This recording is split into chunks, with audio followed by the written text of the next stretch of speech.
मार दी। देखिए, नीतीश कुमार जी पहले भी आदरणीय थे, अभी भी हैं और आगे भी रहेंगे। और हम लोगों का तो मुद्दा था कि रोजगार मिले, नौकरियां मिले, निवेश बिहार में आए, बिहार का विकास हो, ये हम लोगों का मुद्दा रहा है। और आप लोग सब लोग जान रहे हैं कि आज हमने सुना है कि क्रेडिट लेने की बात उन्होंने कही है, तो कोई क्रेडिट क्यों ना ले। हमारे 79 विधायक हैं और उनके जो विधायक हैं वो 45 हैं, मंत्री हमारा है, विभाग हमारा है, तो हम क्रेडिट क्यों ना लें।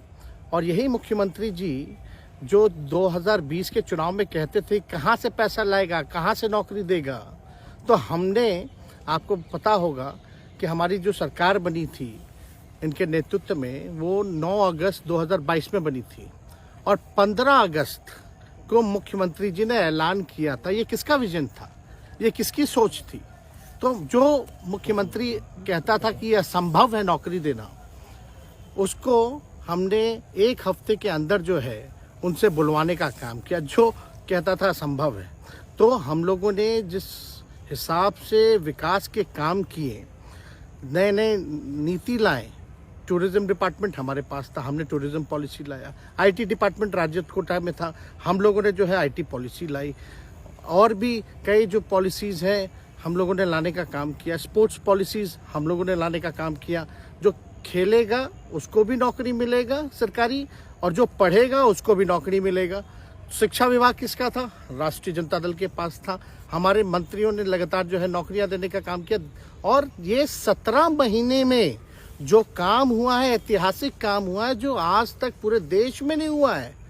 और ये भाजपा और नीतीश जी की तो सरकार 17 साल भी रहे, तो 17 साल बनाम 17 महीने जो काम हुआ, एक विभाग ने वर्ल्ड रिकॉर्ड बनाने का काम किया। एक विभाग ने एक दिन जो है 70 दिनों के अंदर जो है 2 लाख से भी ऊपर जो है हम लोगों ने नियुक्तियां पत्र वितरण करने का काम किया। ये ऐतिहासिक काम है, किसी भी राज्य में नहीं हुआ। और अब तक हम लोगों की सरकार ने लगभग जो है, जो गवर्नर ने भी जो स्पीच दिया अभी 26 जनवरी को, तो 3.5 लाख से ऊपर की बात कही उन्होंने, नौकरियां दिया। तो किसके राज्य में हुआ, किसका विजन था। तो कहीं ना कहीं से जो लोग कहते थे कि इनके लोग काम नहीं करते थे, हम लोगों ने तो इतना इनसे करवाया जिनका कोई विजन नहीं था, जो थक गए थे, थके हुए मुख्यमंत्री थे, उनको हम लोगों ने इतना काम करवाया। तो इतना काम तो हुआ ही है सारा। और आप लोग सब लोग जानते हैं कि जो भी बातें ये कह रहे हैं इनको खुद भी नहीं पता। हालांकि हम कोई व्यक्तिगत टिप्पणी नहीं करना चाहते हैं और हम इतना अपने लोगों को आश्वस्त करते हैं कि ना हम में गुस्सा है, ना हम में नाराज़गी है। हम बड़े संयम रूप से हम लोगों ने गठबंधन धर्म का जो है पालन किया है और उसी हिसाब से हम लोग आगे जनता के बीच अपनी बातों को रखेंगे। लेकिन एक बात स्पष्ट रूप से मैं कह देना चाहता हूँ कि अभी खेल शुरू हुई है, अभी खेल बाकी है। और मैं जो कहता हूँ वो करता हूँ। और आप लिख के ले लीजिए, जनता दल यूनाइटेड जो पार्टी है 2024 में ही खत्म हो जाएगी, ये निश्चित रूप से लिख लीजिए। और अभी तो खेल शुरू हुआ है, खेल बाकी है। अभी इन लोग जो भी करें, लेकिन मेरा स्पष्ट रूप से मानना है कि जनता हमारे साथ है और हमारा साथ देगी। और हम तो भाजपा के लोगों को भी धन्यवाद देते हैं, शुभकामनाएं देते हैं। चलो, जनता दल यूनाइटेड को अपने साथ लिया। उन्होंने कहा कि आपने मजबूर कर दिया उनको। किस चीज की मजबूरी थी ऐसी, क्या तर्क देंगे? उनके साथ के सहयोगी पूछ रहे हैं, तर्क क्या देंगे? शिक्षा व्यवस्था में सुधार जो अब तक नहीं हो पाया था, क्वालिटी ऑफ एजुकेशन, चिकित्सा में अस्पतालों को बेहतर करना, रोजगार देना, आर्थिक न्याय देना, स्वयं सहायता समूह के मानदेय को दुगुना कराना, पॉलिसीज लाना।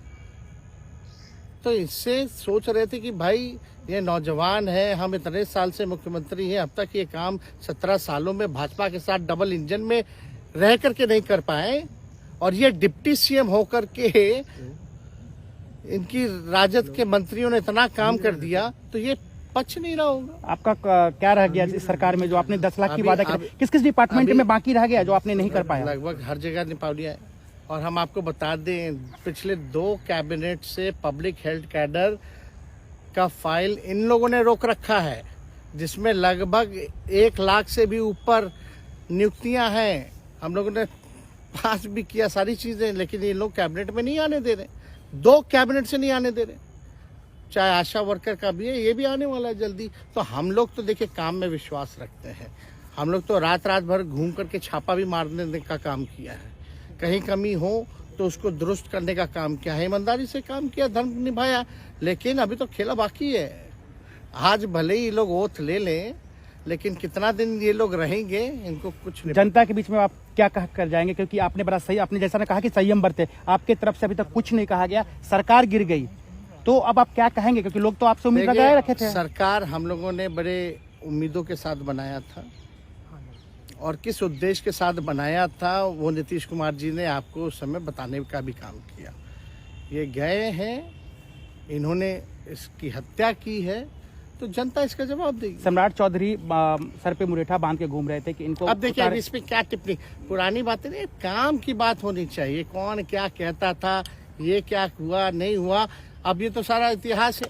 लेकिन हम तो आगे के बारे में सोच रहे हैं, और आगे यही है कि खेला भी बाकी है, और हम लोग मिल करके जो है, जो विजन के साथ आए हैं, उस विजन को हम लोग पूरा करेंगे जनता के साथ। सर, एक सवाल, जिस तरीके से वो विधानसभा में भाषण दे रहे थे, जहां मंच पे जा रहे थे, कुछ ऐसे एक्टिविटी थी उनको लेकर जिसके लेकर पूरा बिहार में चर्चा था। आप क्योंकि उनके साथ कैबिनेट में रहे हैं, उप मुख्यमंत्री रहे हैं, हर जगह आप साथ में बैठे रहे। आप तो जान ही रहे हैं, जब नीतीश कुमार जी हमारे साथ होते थे, मंच से हम लोग बातें करते थे, तो क्या क्या नहीं बोलते थे, कितना काम कर रहे हैं, ये काम हुआ। आज तक कभी नियुक्ति पत्र किसी सरकारों, बिहार सरकार ने नीतीश कुमार जी को बांटते हुए देखे थे क्या? हम आए तब ना बंटवाना शुरू किए, उसके बाद ना भारत सरकार बांटना शुरू किया। कोई ये सब भूलता है कोई? बीजेपी को क्या कहेंगे? बीजेपी ने कहा शुभकामना है बीजेपी के लोगों को, बीजेपी के लोगों को शुभकामना। इससे ज्यादा भी हम, इंडिया गठबंधन आपका टूक खत्म हो गया एक तरह से। अरे इंडिया गठबंधन मजबूत है, ठीक है, जो होता है अच्छे के लिए होता है। उन्होंने कहा था कि हम मर जाएंगे, दोबारा बीजेपी के साथ नहीं जाएंगे, लेकिन एक बार फिर से वो पलटी मार दिए। पूरा देश पूछ रहा है। नहीं, इस पे क्या बोलना, ज्यादा हमको नहीं कहना, इसमें जवाब जनता देगी।